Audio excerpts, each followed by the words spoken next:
সড়ক পথে ভ্রমণে গেলে বা রাস্তা চলাচলের সময় রাস্তার মাঝে হলুদ বা সাদা দাগ সহ নানা টাইপের দাগ সবারই নজরে আসে, কিন্তু কখনো কি ভেবে দেখেছেন কেন এই দাগ? নিশ্চয়ই কোনো কারণ রয়েছে। এই দাগগুলো দ্বারা মূলত বিশেষ বিশেষ নির্দেশনা বা সংকেতকে ইঙ্গিত করা হয়। অনেকেই সংকেতের অর্থ বোঝেন না, ফলে প্রায়ই সড়ক দুর্ঘটনায় প্রাণহানির মতো ঘটনা ঘটে। যাত্রীরা এই সকল সংকেতের কারণ বা নির্দেশনা সম্পর্কে না জানলেও চালককে অবশ্যই এর সম্পর্কে জানতে হয়। তবে আপনি কি জানেন রাস্তায় সাদা লাইন বা হলুদ রেখা সহ বিভিন্ন সংকেতগুলো কি নির্দেশ করে? তাহলে চলুন আজকের এই ভিডিওতে আমরা জেনে নেই রাস্তায় বিশেষ বিশেষ সংকেত দ্বারা আমাদের কি নির্দেশনা প্রদান করা হয়। সাদা রেখা। সাধারণত রাস্তার দুপাশে ও মাঝে সোজা সাদা রেখা দেখা যায়। এছাড়াও ব্যস্ত রাস্তা অর্থাৎ যেখানে দ্রুত গতিতে যানবাহন চলাচল করে, রাস্তার মোড়, সেতুর উপরও এই সাদা রেখা দেখা যায়। এই রেখায় কোনো কাটা কাটা বা ফাঁকা থাকে না। এটি নির্দেশ করে যে এমন রেখা চালক কখনোই অতিক্রম করতে পারবেন না। রাস্তার মাঝে থাকলে ওভারটেক ও ইউটার্নও নিতে পারবেন না। তবে যান্ত্রিক কোনো সমস্যা হলে গতি কমানোর প্রয়োজন বা সংকটকালীন অবস্থায় চালক সাদা রেখা অতিক্রম করতে পারবেন। হলুদ রেখা। যদি কোনো রাস্তায় হলুদ রেখা দেখা যায় তবে চালক চাইলেই ওভারটেক করতে পারবেন, কিন্তু কখনোই কাঁটাবিহীন হলুদ রেখা অতিক্রম করে ওভারটেক করতে পারবেন না। দুটি হলুদ রেখা। সাধারণত ব্যস্ত রাস্তার মাঝে দুটি হলুদ রেখা দেখা যায়, যার মাঝে কোনো ফাঁকা বা কাটা থাকে না।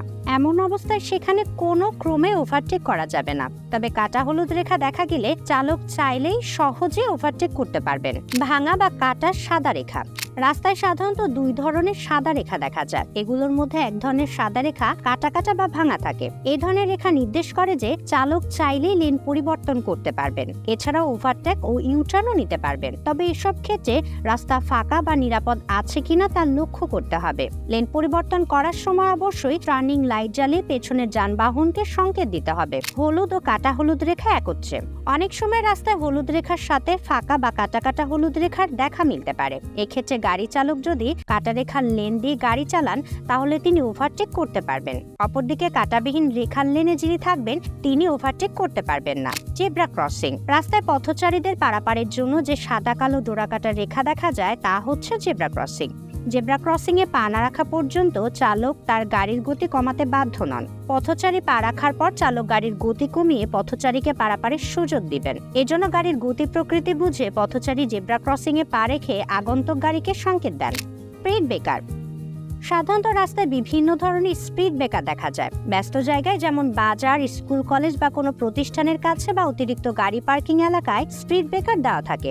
এগুলো বিভিন্ন আকার ও বিভিন্ন গঠনের হলেও সবগুলোর উদ্দেশ্য প্রায় একই, আর তা হলো গাড়ির গতি নিয়ন্ত্রণে রাখা। সুতরাং এরপর থেকে রাস্তা চলাচলের আগে সাংকেতিক চিহ্ন ও রেখার অর্থ সঠিকভাবে জেনে নিয়ে গাড়ি চালালে সড়ক দুর্ঘটনা সহজে এড়িয়ে চলা যাবে। পাওয়া যাবে জরিমানা থেকেও নিস্তার। দেশ বিদেশের দরকারি ও ব্যতিক্রমী সব বিষয় নিয়ে বিস্তারিত জানতে স্কিল অফের সাথেই থাকুন। আর অবশ্যই সবার আগে আমাদের সব ভিডিও দেখতে স্কিল অফের চ্যানেলটি এখনই সাবস্ক্রাইব করুন এবং পাশে থাকা বেল আইকনটিতেও ক্লিক করতে ভুলবেন না।